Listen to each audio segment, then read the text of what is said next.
concerto na antiga aliança, nós podemos ver que vai apontar para alguma coisa hoje. Não é verdade? Não aponta hoje? É sombra. É sombra. Então vai apontar. Vamos pensar o seguinte: hoje existe essa blasfêmia de língua? Existe. Não vamos dizer o cristianismo, porque o cristianismo é o que veio, é uma sombra do judaísmo, né? É uma sombra do judaísmo. Então, veio no cristianismo uma herança, uma coisa parecida? Eu vejo língua estranha, né? Hoje o que se fala mais o que é original hoje no cristianismo? É o grego. É o grego. Às vezes o latim também usa-se até o latim, mais o grego, né? Mais o grego. Mais o latim grego. também, mas mais o grego. Até porque se fosse o latim também fosse muito usado, não fecharia, porque a escritura fala do grego. Vocês venderam a minha herança pro grego. Pro grego. Tá entendendo? Veja só, amado, como é que são as coisas, né? Hoje tudo é original grego, original grego. Nós sabemos que o hebraico que foi escrito as tábuas da lei, da lei, aquele que a pedra que representando o próprio Salvador, já que tirou lá, as pedras representavam o Salvador. As leis estavam sendo escritas ali, foram escritas no hebraico arcaico, todo mundo sabe disso. Todo não mundo foi no hebraico moderno, nem grego, nem latim. Só que o problema é o seguinte, amado, as pessoas querem dar força pro eterno e falam, não tá bom, vamos arrumar. Esse nome aí não tá bom, vamos trocar. Essa língua aí não tá boa, vamos botar uma outra língua. Essa aí não precisa. Não, quer ajudar a complementar a obra. Diz que não tá suficiente o que o Eterno faz, entendeu? Estão fazendo isso direto. Em tudo, né? Exatamente. Aí fazem isso e ainda escondem. Né? Escondem. Dizem que o Eterno não tem nome, que o nome dele é impronunciável, sendo que ele já deixou claro o nome dele lá atrás. E eu gostaria que depois que você visse isso, vai ver, não vai? Vamos ver.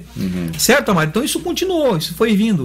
O aramaico entrou no hebraico, e hoje o aramaico ele é mais forte que o próprio hebraico a qual ele entrou. É como no caso da Bíblia e a Escritura. A Bíblia é mais forte que a Escritura. Não, a Escritura não existe mais, só a Bíblia. A Escritura você tem que praticamente desenterrar ela. A coisa de é bíblico, eu não sei nem como é que eu falaria da Escritura. Porque, por exemplo, a Bíblia é bíblico. Isso. E quando está na Escritura, o que eu falo? É escriturário? Como é que é? Quando está na Escritura é escritural. É escritural. É escritural. Faz parte essa palavra. Faz parte da herança, né? Da herança escritural, entendeu? Tipo assim, é escritural. Ou é bíblico? É bíblico, exatamente. Então, irmão, veja que o que aconteceu lá atrás, hoje, de uma certa forma, está acontecendo de volta, só que com o grego. Com o grego. Que é a língua do adversário, tá? O grego e o latim. Interessante, mas qual é a língua que hoje, nós falamos muito do Vaticano, de Roma, do catolicismo romano e tal, né, da origem de Roma. Qual é a língua que é mais utilizada dentro de Roma, do Vaticano, além do latim? Além do latim. Não sei, não. Não, a gente abre a escritura e a gente vê tudo em grego. Em grego, sim. Isso, não. Sim, porque na verdade são duas línguas, né? Você pega, até o irmão falou bem disso, sacerdote, presbítero, diácono, tudo grego. Bispo. É verdade, tudo grego. Então você veja que a língua do adversário. E nós sabemos que a Síria aponta para Roma no seu cerco final. Ao comando da besta, que nós já falamos no Apocalipse. É uma sombra de Roma, cercando a cidade eterna, entendeu? É uma sombra cercando a cidade eterna. Então, veja que tudo se encaixa, né, em termos de sombra, realmente. Então, esse hebraico entrou ali, e o que ocorreu? Agora nós vamos entrar no sistema religioso. Ele já surgiu, na verdade, lá atrás com Salomão. O sistema religioso começou a aparecer ali. Mas na Babilônia, quando praticamente eles perderam toda a comunhão com o Eterno, ali eles ficaram... foram largados para lá. Vocês querem a sujeira, fica com a sujeira. É tão interessante que o próprio livro de Esther não fala no nosso Criador hora nenhuma. É verdade. Não cita. É verdade. Isso aí dá mais crédito ao que você está falando.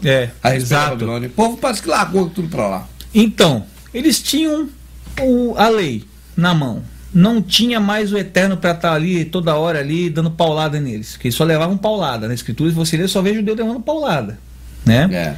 Aí começou o que aconteceu dentro da Babilônia. Começaram a aparecer os líderes religiosos, os doutores, começaram a inventar os sistemas religiosos dentro da Babilônia, os lugares de ensino, as sinagogas, né, que a gente conhece. Começou a aparecer os próprios escribas, né? Eles se multiplicaram muito mais ali. O que hoje se equipara ao que os líderes das igrejas de hoje, né? Esses cabeças das grandes denominações e tudo mais. E ali surgiu esse sistema religioso. Certo, aquele sistema religioso que acabou com a vida do nosso Salvador. Eles pegaram aquele sistema legal que o Eterno colocou e começaram a se aproveitar daquele sistema legal para criar um sistema religioso. Sim. É isso que a gente percebe nas passagens do Salvador na Terra, do nosso Messias e Yahushua. Eles transformaram aquilo num sistema legal. Aquilo começou ali. E foi, a gente conhece até alguns nomes muito comuns, como fariseus, como saduceus, como os essênios. Nasceu tudo ali. Que são as seitas da religião do judaísmo. Sim. Que nada mais é do que uma religião. Tá? Então vamos pensar o seguinte: se nós temos o judaísmo na antiga aliança, o que nós temos na nova? Temos o cristianismo. O cristianismo, que se aproveitou também da mesma situação. Pegou as escrituras do povo Yahudim, que é a herança para toda a terra. Certo. Né? A partir do madeiro passou a ser para toda a terra. Não é só para eles. Eles não têm o direito, por exemplo, de esconder o nome do Eterno, porque o nome do Eterno, quem julga se está falando em vão ou não, o nome dele é o próprio Eterno que tem que julgar isso. Certo? O homem não pode tomar a frente do Eterno. Ele está se tornando um anti-eterno. Aquele que toma meu nome em vão, isso é um problema de quem tomou e dele próprio. Quem tomou em vão. Não outro homem para dizer, você está errado. Se o Eterno estivesse preocupado em o nome dele ser tomado em vão, ele não teria revelado o nome. Ele deixava o nome em oculto. Deixava oculto. Aí ninguém vai tomar em vão. Agora, ele não deixou em oculto. Quem deixou foi o homem. É sempre o nosso Criador do livre-arbítrio. A pessoa que faz o erro. E não é isso que o homem percebe? Que ele nunca proíbe nada para poder a pessoa não errar. Isso não existe. Exatamente. Então, hoje ele proibiria a árvore do bem e do mal no centro do jardim. Então nós temos um sistema religioso que oculta o nome do Eterno, que é o judaísmo. Exatamente. E hoje nós temos um sistema religioso que oculta o nome do Eterno. Exatamente. E um sistema pior ainda, mais do que ocultado, botou outro nome podre no lugar. Exato. Vamos voltar lá para Babilônia de novo? Vamos. Lá nós temos um outro nome colocado em cima do verdadeiro, tá? Em cima do nome do Eterno. Outros títulos e outros nomes. Nós vemos lá eles dizem que o tetragrama não tem som. O nome é impronunciável. Eu cheguei a falar muito isso, Fernando. Que é YHWH, não tem som. Cheguei muito a falar isso. Exato. Tem muitos vídeos meus falando isso. E quando vão se referir ao Eterno, usa um título. Por exemplo, no caso da Babilônia, Elohim ou El. Engraçado que a gente percebe que na própria escritura aparece El Berit. Tudo virado para o mal, né? Baal Berit, apontando para um demônio. Então, o que aconteceu? O nome do Eterno saiu e entrou o nome do ídolo. Não é verdade? Certo, estou entendendo. E agora? Aconteceu a mesma coisa? Agora nós acreditamos tudo aquele rei do Olimpo. Rei do Olimpo chamado Zeus. Então, saiu o nome do Eterno e entrou o nome de um ídolo. Entrou o nome de um ídolo. Vendo como a escritura é reveladora? Essa é uma coisa que não tem como eles apagar, porque não conseguem enxergar. No espiritual não enxerga. As pessoas que não abrir a mente espiritual, abrir a mente e o coração, não vai enxergar isso nunca. Não vai enxergar. Tá certo? Então acaba ficando ali, né? Escapa do paganismo, né? Tá certo? Então veja, amado, que é tudo uma cópia, é uma continuação. E aí o Salvador vem para marretar esses caras. Já estão com a religião toda formada, né?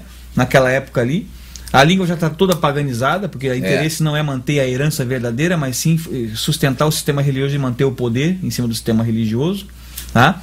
E aí que se firmou até hoje essa questão de manter o nome oculto. Não sei se o irmão está entendendo mais ou menos isso daí. Não, estou sim, certo. Porque o Roma não ia ter interesse de proclamar a verdade, nem os gregos, né? Eles simplesmente criaram mais uma religião para lá, mais uma religião para cá, mas, né?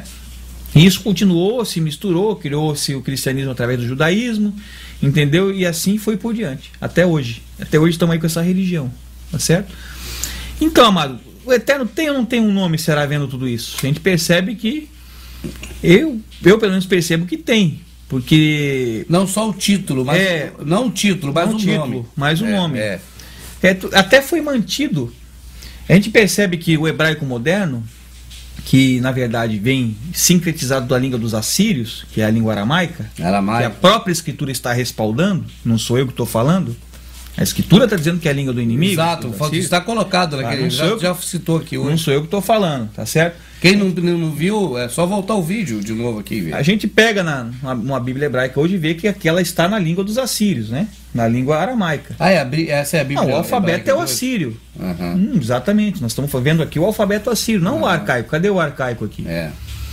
Tá certo? Então, eu creio que não tiveram coragem de botar o arcaico aqui e fazer maçorético. Maçoretar, botar esses sinais, sinalzinho que dão as vogais. Aí pegaram uma língua no caso, paralela e fizeram isso, porque não se tem interesse em divulgar a verdade, né? Em passar a verdade para frente. Eu queria desmistificar agora, já que já entendemos essa questão da mistura da Babilônia e tudo mais, né?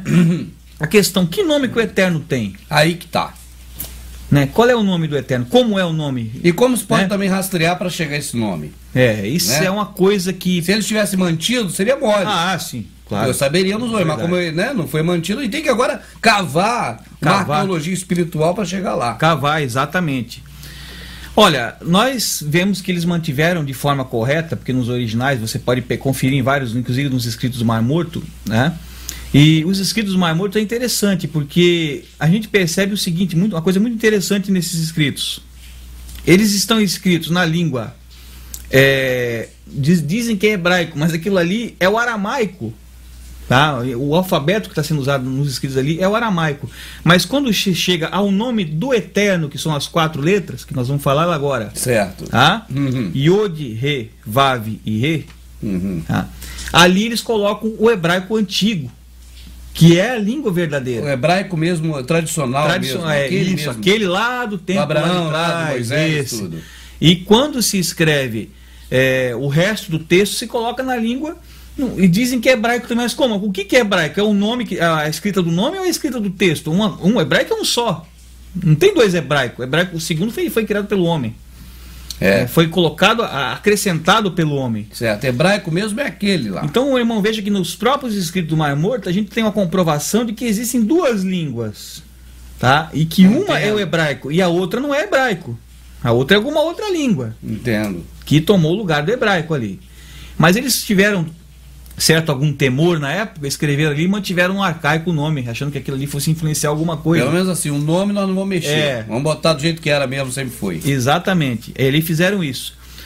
Agora, amado, a escritura ela é muito clara. Ela tem praticamente nela toda referências ao nome, e ela tem muitas dicas interessantes a respeito do nome. Tá? A respeito do que o Eterno fala. Entendo. Ele chega, por exemplo... Ele dá um monte de dicas das passagens das escrituras que apontam para o nome dele. Exatamente. Agora, Fernando, só para mim entender, Fernando, se você for chegar na questão do protestantismo, catolicismo, você para na Septuaginta. Septuaginta, exato. É uma versão da escritura. Isso. Nessa versão da escritura tem esse tetragrama ou já está escrito Zeus? Na Septuaginta? Septuaginta nós temos Kyrios. Ah, tem Quírios já? Quírios, então esse achado do Mar Morto foi um documento histórico. Documento histórico. Porque nele está comprovadíssimo que é o tetragrama. Exato, porque ali aconteceu uma coisa boa para nós, que foi a questão da perseguição dos religiosos lá na cidade de Jerusalém, em Jerusalém. E os essênios fugiram de lá devido à pressão que eles estavam tendo ali, foram viver lá afastados na região do Mar Morto. Do Mar Morto. Normalmente, isso que eu vejo, eu não sou dono da verdade, mas a gente assiste documentários e a gente vê lá que lá em Jerusalém eles têm aqueles rolos lá com as escrituras, e a gente vê que a língua que está se usando ali não é o arcaico, é essa língua do alfabeto assírio, né? O moderno. E os escritos do Mar Morto, como eu estava comentando aqui agora, eles têm as 2 línguas, e a gente percebe que ali aparece tanto essa língua que hoje aparece nos escritos de Jerusalém, e lá também tem, só que lá no nome do Eterno a gente vê escrito no verdadeiro hebraico, e já nesses que você encontra lá em Jerusalém é tudo a mesma língua, assim como na Bíblia Stuttgartense mesmo, hebraica, tudo, no nome do Eterno também é escrito na língua dos assírios, o tetragrama sagrado, né, que se dizem isso, né, chamam assim o tetragrama hoje. Tá? Então ali você tem evidências de que o nome era escrito na língua original antiga também, e que existe uma outra língua verdadeira lá atrás que está esquecida. Ou então, na verdade, é um trabalho de arqueologia, vamos dizer, espiritual. Arqueologia. Vai procurando, aí você fala, pô, peraí, essa aqui está tudo escrito no idioma. Agora aquele trechozinho ali, que é o trecho do nome do Altíssimo, isso, está em outro idioma, então vamos agora cavar para achar esse outro idioma. Para achar o outro idioma.